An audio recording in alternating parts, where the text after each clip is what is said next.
तो hello students, welcome back on edu Prince academy.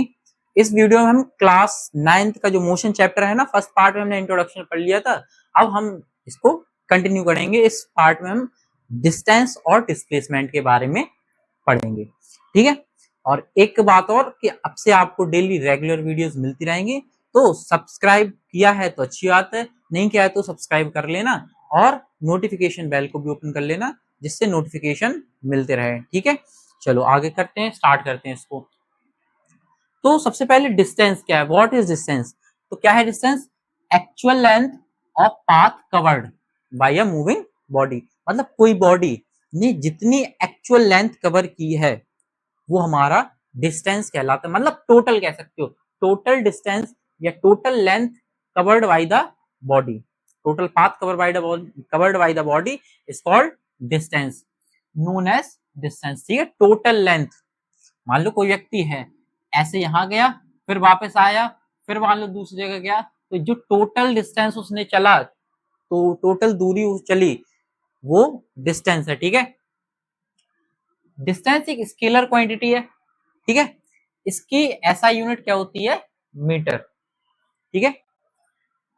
ठीक है, मान लो कोई एक ऑब्जेक्ट था, ए से बी गया, बी से सी से डी से ई गया और ई से एफ गया, तो टोटल डिस्टेंस क्या हो गई? पूरी जितना रास्ता उसने कवर किया सबको ऐड कर दो, A B plus B C D plus D plus E F, जो आएगा निकल के वो डिस्टेंस होगी। मान लो ये कुछ मीटर में दी हो, तो टोटल डिस्टेंस क्या होता है? जो पाथ एक्चुअल में कवर किया है बॉडी ने, वो डिस्टेंस कहलाता है, ठीक है। ठीक है, डिस्टेंस की अदर यूनिट्स भी होती हैं, जानते हो, किलोमीटर हो गया, सेंटीमीटर हो गया, ना, फुट हो गया, यार्ड हो गए, ठीक है, एकड़ हो गया, ये सारी चीजें, ठीक है। ओके, नेक्स्ट डिस्प्लेसमेंट क्या होता है? तो देखो, डिस्टेंस थी एक्चुअल पाथ कवर्ड, डिस्प्लेसमेंट होता है शॉर्टेस्ट डिस्टेंस बिटवीन इनिशियल और फाइनल पोजीशन। क्या है? Shortest path between the initial and the final position, known as displacement. किन्हीं दो ऑब्जेक्ट के बीच सबसे छोटी दूरी वो डिस्प्लेसमेंट कहलाती है। मान लो ये ऑब्जेक्ट था, ठीक है, ए से बी गया, बी से सी से डी से ई से। अगर डिस्टेंस बोला जाए तो सबको ऐड कर दोगे, बट अगर डिस्प्लेसमेंट कहा जाए तो ये ई से लेके एफ तक, ये जो शॉर्टेस्ट पाथ है ना, शॉर्टेस्ट पाथ ई से एफ तक जाने का शॉर्ट पाथ यही है, सादा सीधा डायरेक्ट मिला दो, तो यही डिस्प्लेसमेंट कहलाती है, ठीक है। ऐसा यूनिट क्या होती है? इसकी भी मीटर होती है ऐसा यूनिट, ठीक है। और ये क्या है? वेक्टर क्वांटिटी है, मतलब यहाँ पर डायरेक्शन की इंपॉर्टेंस होती है। सेम चीज, जैसे मान लो कोई ऑब्जेक्ट था, ए से बी गया 10 मीटर, ठीक है। अब बी से ए से बी गया 10 मीटर और बी से वापस आ गया सी पॉइंट पर 5 मीटर वापस आ गया, तो अब हम कहें कि डिस्प्लेसमेंट क्या है यहाँ पर? डिस्प्लेसमेंट क्या है यहाँ पर? तो डिस्प्लेसमेंट हो जाएगी 10 माइनस 5, क्योंकि ये देखो पहले प्लस 10 जो पाथ था कवर किया, फिर -5 क्योंकि उसी डायरेक्शन अपोजिट डायरेक्शन में आ गया, पहले इस डायरेक्शन मोशन हो रहा था, अब अपोजिट डायरेक्शन मोशन, तो -5 मीटर करेंगे, हमारे पास क्या निकल के आएगी? 5 मीटर इसकी डिस्प्लेसमेंट हो जाएगी। जबकि अगर डिस्टेंस पूछी जाए तो 10 plus 5 metre distance, 15 metre distance हो जाएगी, ठीक है। तो डिस्टेंस को हम डिनोट करते हैं एस से, स्मॉल एस से, और डिस्प्लेसमेंट को हम डिनोट करते हैं स्मॉल डी से, ठीक है। ये इसके सिंबल्स हैं, तो याद रखना। फाइनल पोजीशन में से इनिशियल पोजीशन सब्ट्रैक्ट करेंगे तो हमारे पास क्या आएगा? डिस्प्लेसमेंट हमारी निकल आएगी, ठीक है। एक क्वेश्चन कि अगर मान लो एक सर्कुलर रास्ता है, ठीक है, एक व्यक्ति उस पे सर्कुलर पाथ पे क्या है? चल रहा है, जिसका रेडियस है 10 मीटर, क्या है? 10 मीटर रेडियस है, मतलब इसका डायमीटर कितना हो जाएगा? 10 और जोड़ दो 20 मीटर हो जाएगा, ये भी 10 मीटर, तो पूरा डायमीटर हो गया 20 मीटर, क्या हो गया? 20 मीटर। अब उसने अगर एक हाफ राउंड कवर किया, यहां आ गया चलते चलते, तो उसकी डिस्टेंस क्या है? उसकी डिस्टेंस हो जाएगी सेमी सर्किल के सरकमफेरेंस के बराबर। उसकी डिस्प्लेसमेंट क्या होगी? डायमीटर के बराबर, क्योंकि सबसे छोटा रास्ता क्या है जाने में? यही डायमीटर के इक्वल, ठीक है। अगर चलते चलते वो आप वापस उसी जगह पे आ जाए तो डिस्प्लेसमेंट क्या होगी? जीरो। क्या होगी डिस्प्लेसमेंट? जीरो, ठीक है। अगर डिस्टेंस की पूछी जाए तो पूरा सरकमफेरेंस ऑफ सर्कल के बराबर हो जाएगा।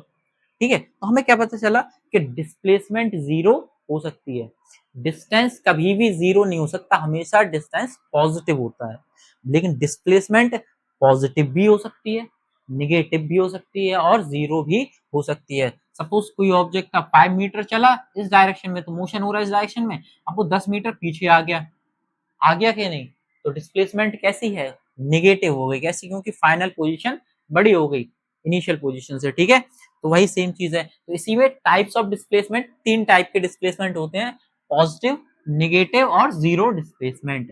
देखो, when displacement is in given direction, जिस डायरेक्शन में डिस्प्लेसमेंट हो रहा है ऑफ मोशन, ठीक है, उसी डायरेक्शन में होता रहेगा तो हमारी डिस्प्लेसमेंट पॉजिटिव होगी। मतलब एक ही डायरेक्शन में मोशन होता रहेगा तो पॉजिटिव होगी डिस्प्लेसमेंट।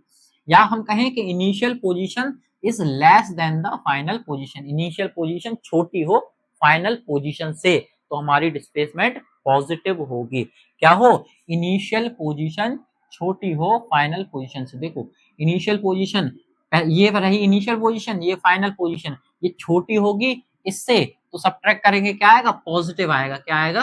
पॉजिटिव आएगा डिस्प्लेसमेंट। ठीक है, लेकिन जब when displacement is in opposite direction, displacement opposite direction में हो, यहाँ ऑब्जेक्ट ऐसे जा रहा था, अपोजिट डायरेक्शन में डिस्प्लेसमेंट हो और ज्यादा हो जाए, कितनी हो जाए? ज्यादा हो जाए, मतलब कि initial position greater than the final position. Initial position पहले मान लो ये थी तो बड़ी है ना, इनिशियल पोजीशन ग्रेटर हो फाइनल पोजीशन से, तो हमारी डिस्प्लेसमेंट कैसी होगी? निगेटिव। कैसी होगी? निगेटिव।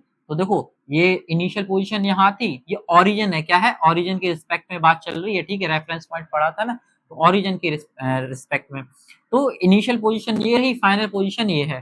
ठीक है, यहाँ से शुरुआत की थी और चलते चलते ऐसे मान लो पीछे आ गया वो।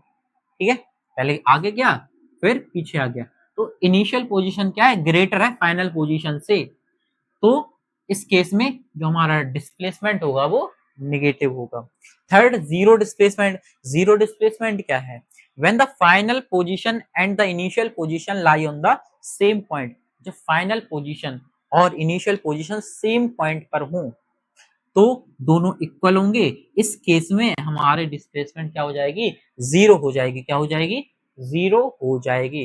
जैसे यहाँ पर एक कंप्लीट चक्कर लगाने के बाद वो उसी जगह पे आ जाएगा, तो हमारी डिस्प्लेसमेंट जीरो हो जाएगी। ठीक है, okay.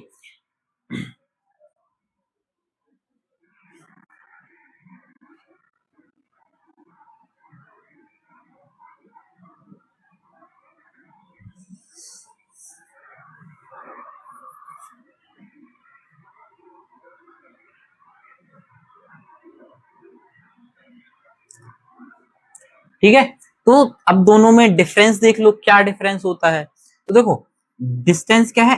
Actual length of path, दूरी, एक्चुअल दूरी, जितना रास्ता कवर किया है वो डिस्प्लेसमेंट है, जबकि वो डिस्टेंस है, जबकि डिस्प्लेसमेंट क्या है? Shortest distance between initial and final position, initial और फाइनल पोजीशन के बीच की सबसे छोटी दूरी, शॉर्ट रास्ता, वो डिस्प्लेसमेंट कहलाता है।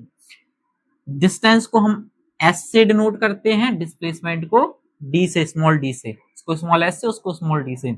डिस्टेंस हमेशा पॉजिटिव होगी और डिस्प्लेसमेंट पॉजिटिव भी हो सकती है, नेगेटिव भी हो सकती है और जीरो भी हो सकती है।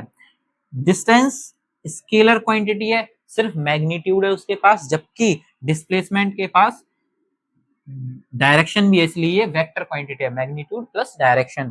ठीक है, देखो, डिस्टेंस हमेशा या तो डिस्प्लेसमेंट के बराबर होगी या उससे बड़ी होगी, कभी भी डिस्टेंस डिस्प्लेसमेंट से छोटी नहीं हो सकती है। ठीक है, ओके, क्योंकि एक्चुअल रास्ता जो कवर किया है वो कभी डिस्प्लेसमेंट से छोटा हो नहीं सकता है। ठीक है, तो डिस्टेंस ग्रेटर होगी या लेस देन होगी, ग्रेटर देन होगी या फिर इक्वल होगी डिस्प्लेसमेंट के। ठीक है, और डिस्प्लेसमेंट हमेशा या तो कम हो सकती है डिस्टेंस से या तो बराबर हो सकती है। ठीक है, ज्यादा नहीं हो सकती, मतलब दोनों एक दूसरे के अपोजिट सेंटेंस है। ठीक है, अब ऐसा यूनिट, इसकी भी डिस्टेंस की भी मीटर होती है और डिस्प्लेसमेंट की भी एसआई यूनिट मीटर होती है। तो इस वीडियो के अंदर डिस्टेंस और डिस्प्लेसमेंट में अगर कोई डाउट हो तो नीचे कमेंट कीजिएगा। अगले वीडियो के अंदर हम कुछ इसके न्यूमेरिकल्स, इस पे बेस्ड न्यूमेरिकल्स करेंगे। ठीक है, तब तक के लिए थैंक यू, बाय बाय, जय हिंद।